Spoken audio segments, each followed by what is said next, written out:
Amazing day mga ka-GMC. So welcome back to my channel. So meron naman akong bagong iba-bike check sa inyo. Ayan si Foxster Powell FT 1.3 Plus. Ayan. So kung napanood nyo yung mga update ko dati ng mga price ng Foxster. Ayan. So halos lahat naman ng Foxster ngayon naka-clearance sale. So ito si Foxster Powell natin 29er ay nakasama doon sa clearance sale. Magkano na nga ba yung bagong price niya, then yung specs na nakalagay sa kanya. So pag-usapan na natin yan. So available din po yan sa TikTok natin. So ship nationwide kahit saan sulok ng Pilipinas. Okay, so umpisa na natin i-bike check. Pero bago ang lahat, please like and subscribe.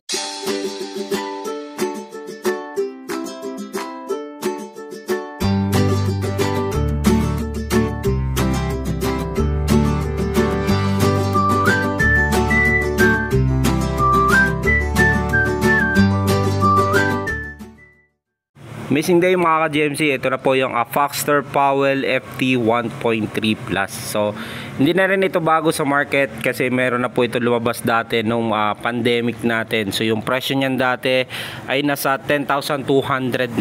So magkano na nga ba yung updated na price niya ngayon? Ito kasi dalawa rin po ang lumabas na Foxster Powell, yung mga naka 1x8 speed, tapos ito yung naka 3x8 speed natin. Ayan, so umpisa na natin i-bike check itong si Foxster Powell FT 1.3 Plus. Foxster Powell FT 1.3 Plus. Ito ay alloy frame. Ayan, 29er medium frame. So ito ay 2021 model. So ito lumabas talaga ng pandemic. Itong Foxster Powell natin. Ayan. So medium frame. Color combination niya white with black. Tapos yung Powell niya dito na model, ayan po, may blue na color. Ayan. Glossy po yan.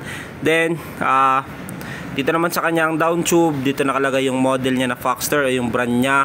Then yung description niya o yung version, ayan, FT 1.3 Plus. So nakalagay yan dito. Okay, so kanya namang seat tube, ayan po ay alloy, quick release na rin po yan. Ayan, ang alloy na rin po yung kanyang seat clamp.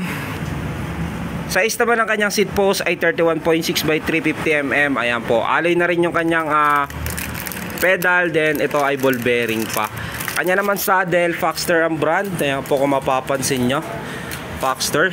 Then dito naman tayo sa kanyang FDRD. So ito, gaya ng sabi ko kanina, meron dalawang lumabas na Foxster Powell. Yung naka 1x8 speed.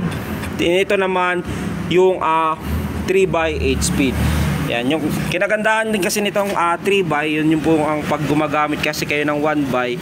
So single lang yung pinaikot nyo, yung wala kayong option. So sa likod lang yung shifting nyo. Pagdating naman dito sa kanyang crank, diba ito ay 3x, so may option ka, so pwede ko mong pabilis. Kasi ito may 1 and 2, 3. Ayan, so FD naman niya ay Shimano Tourney. Then yung RD niya Shimano Tourney din po. Ayan, so match sila. Then yung kanyang sprocket naman ay 8 speed. So bilangin na rin natin 1, 2, 3, 4, 5, 6, 7, 8 speed. Ito ay thread type. Hub naman na ginamit sa kanya ay thread na alloy na rin. Ayan, so kanyang rim, ayan, so double wall alloy, 29er by 2.10. Fast rolling yung ginamit na gulong nito na Kenda tire. Okay, so dito naman tayo sa kanyang harapan. Head tube niya ay 44-44. Ayan, so non-tapered. Then yung kanyang headset ay ball bearing pa. Kanya namang stem ay alloy na Foxster ang brand. Kanya namang handlebar Foxster din yan. Ayan kung mapapansin nyo, halos lahat Foxster. Frame, seat post, saddle, stem, handlebar. Ayan, so ganun din yung kanyang fork. Yung fork niya pala ay 29er din. Ito ay coil preload. Ayan kung mapapansin nyo. Pero kinagandaan nito, meron siyang lockout. Sa lockout, yun yung purpose niya pag nagpa-bounce, tapos yung lock niya na walang bounce. Yung kanyang mga shifter niya ay naka Shimano Tourney TX. Ito ay B-brake. Then ito ay naka combo shifter. Ayan kung mapapansin niyo, ito yung 3x na para dito sa kanyang crank. Then ito yung 8 speed para dito sa kanyang sprocket. Yan, so 8 speed yan yung cambio niyan. Yung paggamit dito ng 3x at saka combination ng 8 speed 3x8. So yung 1, ito ganun din dito is 1. So dito 1, ito yung 1. So hindi ka ang hindi mo pwedeng gawin ay yung maliit sa maliit, then malaki sa malaki. Cross shifting po ang tawag doon. So yan po yung pag gumagamit kayo ng mga 3x natin na mga mountain bike. Okay, dito naman tayo sa harapan. So quick release na rin yung kanyang unahang gulong. Ganon din dito sa likuran.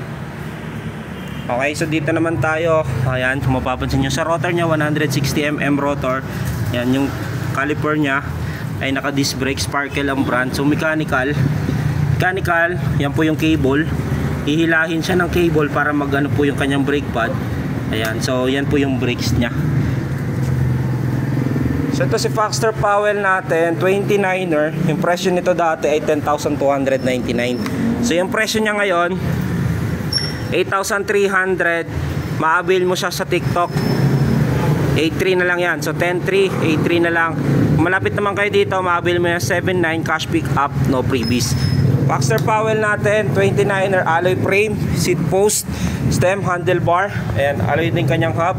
Naka 3x8 speed, naka Shimano Tourney. Ayan po, 8,300 or 7,900 available po yan. Okay, thank you and God bless. Okay mga ka-GMC, so natapos na tayong i-bike check itong Foxster FT 1.3 Plus 29er. Ayan, so sa mga naghahanap ng Foxster brand, sulit, biruin mo, no? 8,300 yung presyo niya ngayon. So dati siyang 10,300. Yan. So discounted kayo lalo pag in-avail niyan dito.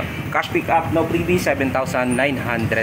So comment down below kung nagustuhan yung bagong presyo nito, din ang specs nito mga ka-GMC.